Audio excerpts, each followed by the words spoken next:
كانت تدفع $300 في نص كرسي.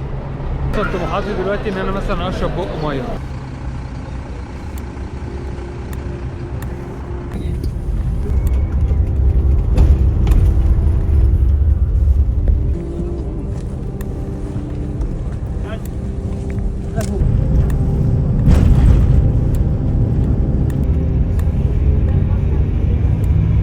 عدى 12 ساعة، بقالي 12 ساعة محبوس في المعبر السوداني بعد 10 أيام في الخرطوم، مزنوق فيهم وسط الحرب. بعد ما كنت جاي السودان عشان أصور وأوثق حياة الناس في رمضان والعيد، للأسف لقيت نفسي في حرب، اتزنقت. وثقت لكم شوية من الحرب، وكان نفسي إن أنا أقعد وأشوف الحياة ترجع لطبيعتها والحرب تخلص على طول، ولكن طولت الحرب وبدأت تزيد، فكان لازم أمشي حرصا على سلامتي. قبل ما تبدأ الفيديو ده أو قبل ما تتفرج عليه، أنا هفرجكم على رحلة هروبي او اجلائي او مروحي لمصر اللي معرفش هتنجح ولا لا. ممكن الفيديو ده لو ما نزلش يمكن انا ما وصلتش، في حرب في البلد. بس لو نزل الفيديو احب اوجه نصيحه كل واحد مصري بيشوف الفيديو ده. يمكن اليومين دول تشوف سودانيين كتير في مصر، تشوف ناس من جنسيات كتير، عاملوهم كويس، ساعدوهم. اللي يعرف يساعد باي حاجه يساعد، لان الناس دي سابت بيوتها واهلها وحياتها غصب عنها. خلينا نشوف الرحله هتكون عامله ازاي. احنا نزلنا الشارع النهارده يوم 23 حد، طبعا بقالنا 8 ايام او اسبوع.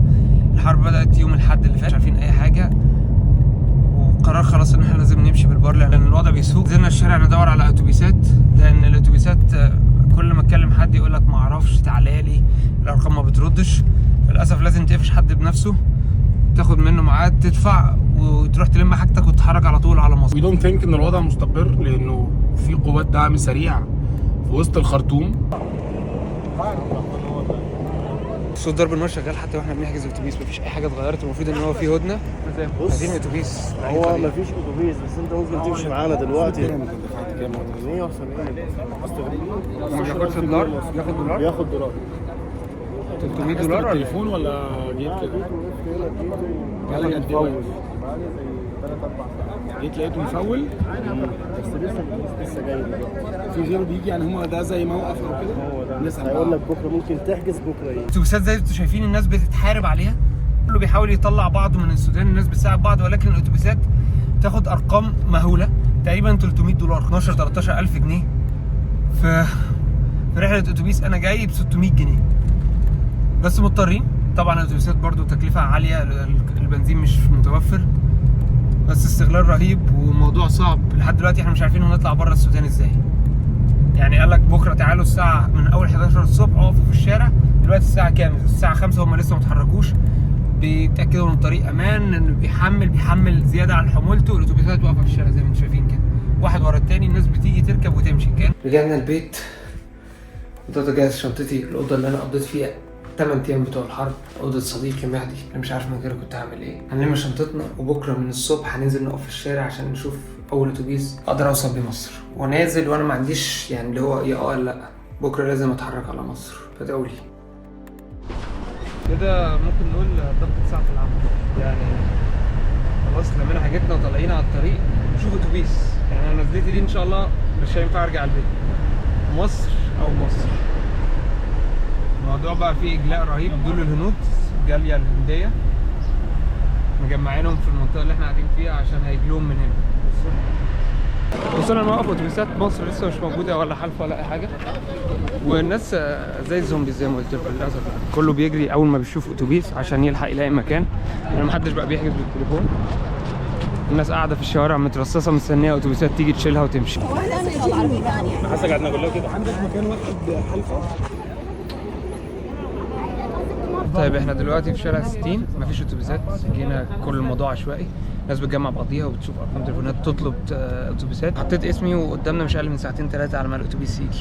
ربنا يسهل. قاعدين في الشاي بنشرب شاي، ما عندناش حل تاني. الشبكه قطعت، مفيش انترنت على كل الخطوط، صح؟ الخطوط كلها قطعت خلاص. الانترنت قطع. هتاخد كام دولار؟ كان في اتوبيس واقف على شخص هياخد مني $300 وهيوصلني للمعبر مصر مع السودان. مش هوصل لاسوان، ومن هناك بقى اشوف طريقه باي طريقه اوصل لحد اسوان عشان ناخد طياره.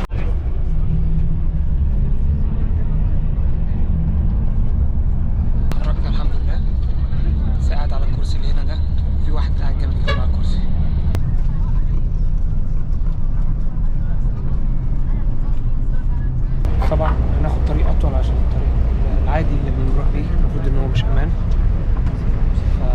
نفضل بقى ناخد طرق وطرق مقفولة وطرق مفتوحة لحد ما نوصل في الطريق اللي بياخد 14 ساعة ممكن ياخد يوم.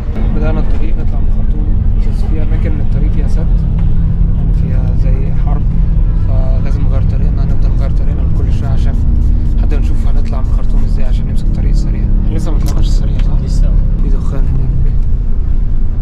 بعد ساعة تقريبا بقالنا ساعة متحركين.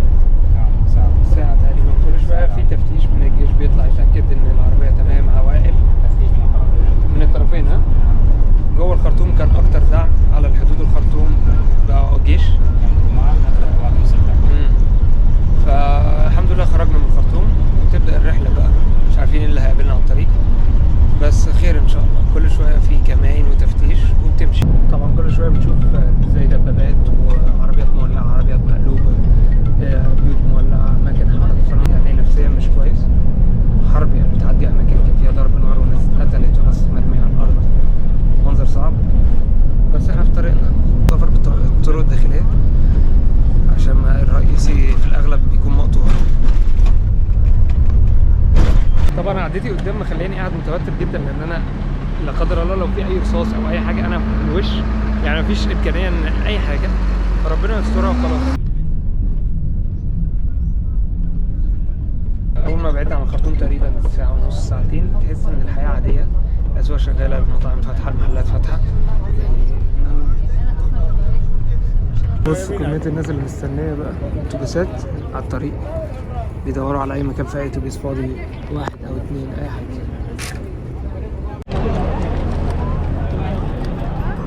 طبعا ما حدش معاه لا اكل ولا ميه، كله طالع من بيته، ما حدش اصلا لاقي في بيوته. يعني انا من امبارح، والله امبارح كيسين اندومي وبس. يعني انا من امبارح النهارده ما فطرتش، نزلنا على طول عشان من الساعه 6 الصبح بندور على اتوبيس. فانا في الشارع وهوصل يمكن بكره او بعده لسه لمعبر مصر عشان نلاقي اكل. ربنا يسهل ويسهل على الناس. انا شاب وصغير اقدر استحمل، في ناس كتير كبيره مش قادره.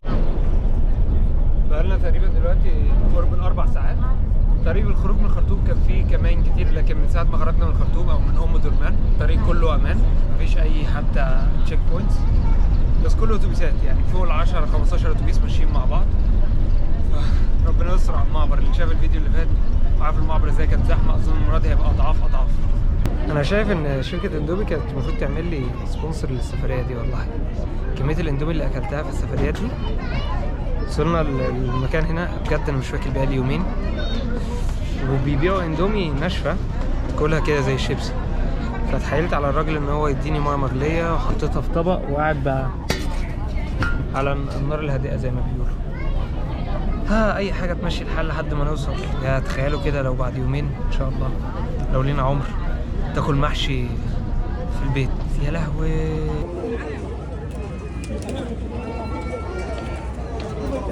الحمد لله يعتبر قطعنا نص الطريق، وصلنا دونجولا، يعتبر نص الطريق. على نفسي نوصل الحدود ونلاقي يكون في تسهيلات بسبب اللي حصل ده، لان اعداد الناس مهوله. الاتوبيسات انا المره اللي فاتت كنت واقف في نفس الاستراحه دي كانوا اتوبيسين، النهارده في فوق ال 20 اتوبيس. طبعا اي حد كان في الخرطوم مهما كانت جنسيته اخذ بعضه وطلع من الخرطوم. في ناس راحت على بول السودان وطلعوا من هناك بالطيران، وفي ناس جايه على مصر بالبر. منهم الاتوبيس اللي واقف معانا ده اتوبيس كامل ناس من ساحل العاج او من كوت ديفوار يعني. فالجنسيات بالهبل جايه على مصر او جايه على الشمال. الشمال امن جدا، يعني من لحظه ما خرجنا من الخرطوم والدنيا امان. اتمنى تكمل امان، لان الدنيا بدات تضلم، خايفين يكون في قطاع طرق بعيدا عن الجيش والدعم، بس ما حدش يعرف حاجه لحد دلوقتي. الحمد لله وضعنا كويس. عامل ايه؟ تعبت ولا لا؟ قادر؟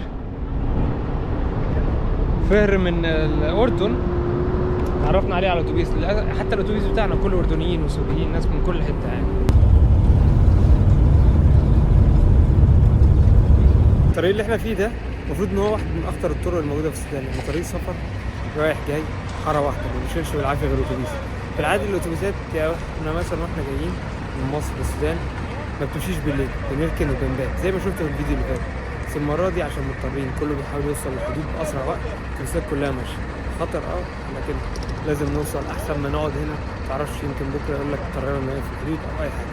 اتمنى نوصل هناك ونلاقي الحدود مقفوله، لان الناس كتير بتقول الحدود بالليل بتبقى قافله، فمش عارفين اي حاجه. احنا رايحين المجهول ولكن احسن من الحرب. بصوا الطريق عامل ازاي من كميه الاتوبيسات اللي راجعه.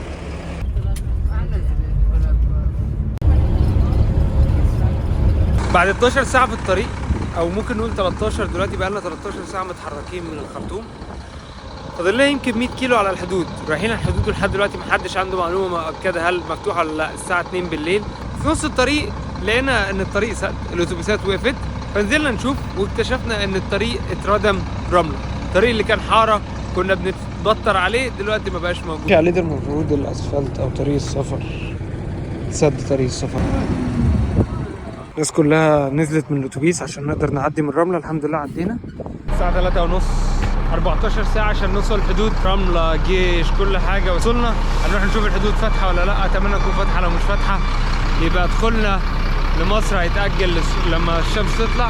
بس خلاص وصلنا الحمد لله. بصوا كميات الناس بالالاف يعني. كمية اتوبيسات راكنة.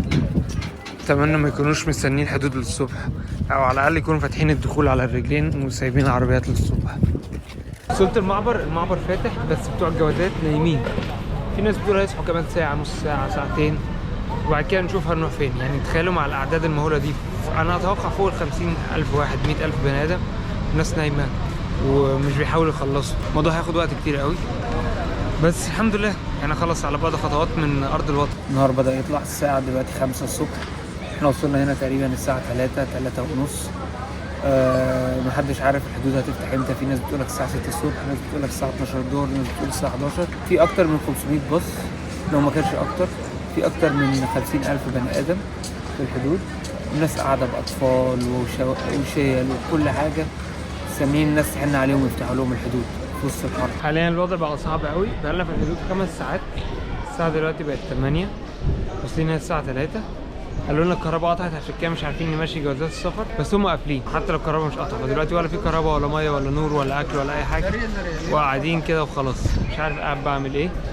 الشباك ورايا هو مقفول، لو كان شغال كنت ختمت وزماني دلوقتي يمكن داخل على اسوان. مش عارف ايه السبب ان انت ممكن تقفل حدود في وسط حاله زي دي، بس ربنا يسهل.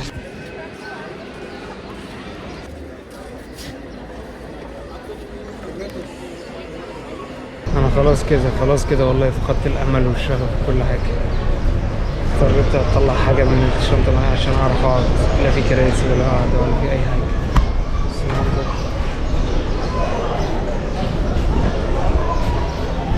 الموضوع اصبح كارثي، اعداد الناس بالالاف. الحدود قافله لحد دلوقتي، الساعه بقت 11 الظهر. الساعه 11 الصبح الناس بتزيد وبتتراكم فوق بعض. لحد دلوقتي الحدود ما فتحتش ولا كتبت باسبور. بقالي 8 ساعات هنا، 8 ساعات قاعد مش بعمل حاجه، نايم على الارض، مش عارف اوصف نفسي زي ايه. بصوا اللي عايز ميه بياخد ميه من فين يعني. الميه اهي من الخزان، بس الناس مضطره. بالساعه 12 واخيرا عندها جديد، هيبداوا يشغلوا الكمبيوترات وهيبداوا يختموا للناس، هيفتحوا الحدود. ولكن الزحام زي ما انتم شايفين، ناس في كل مكان، ناس جايه من الشمال، من فوق، من تحت. ناس بالالاف سايبيننا قاعدين كل ده من الفجر. والناس اللي قاعده بقى لها يومين، لان الاتوبيسات على ما تاخد دور. انا الحمد لله نازل على رجلي. في ناس في اتوبيساتها، فالاتوبيس بتاعها بقى له يومين وثلاثه في الدور. طموحاتي دلوقتي ان انا مثلا اشرب بق ميه. خلاص بموت 12 ساعه من غير ميه، 24 ساعه على بق ميه. مش معامله بني ادمين الصراحه يعني. ربنا يكون في عون كل واحد موجود. بعد 15 ساعه في الحدود وانتظار، خلاص ختمنا. يعتبر انا كده بره السودان، دلوقتي على مصر، بنتمشى لمصر خلاص. خلصنا الحدود السودانيه، جه وقت الزحمه على الحدود المصريه. بصوا المنظر، كميه الناس اللي بتحاول تخش. انا جوه مصر بعد 18 ساعه الحدود السودانيه.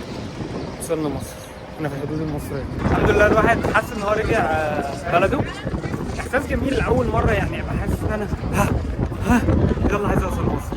الهلال الاحمر واقف، ناس جامدين جدا، بتوع الصحه واقفين، اللي مصاب اللي عنده حاجه وزعوا عليها ميه وعصير واكل. بجد ناس محترمه جدا، والتعامل قمه في الاحترام. من لحظه ما دخلنا زي ما قلت لكم الهلال الاحمر وجب معانا قوي. الناس واقفه جاهزه بكل الجنسيات، ناس محترمه جدا منظمه.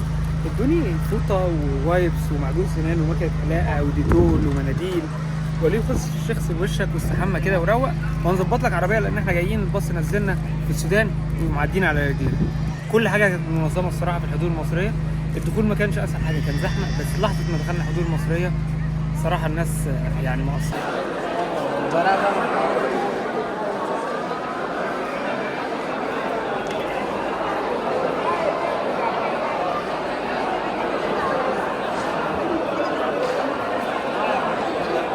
الاعداد بالالاف زي ما قلنا داخل مصر. المعبر زحمه جدا، معبر مصر شغال 24 ساعه عشان يطلعوا الناس كلها ويقدروا يستقبلوا الناس تاني بكره. الهلال الاحمر شغال بيوصل بيساعد، في نفس الوقت زي ما قلنا في اول الفيديو ساعدوا الناس، اهتموا بيهم.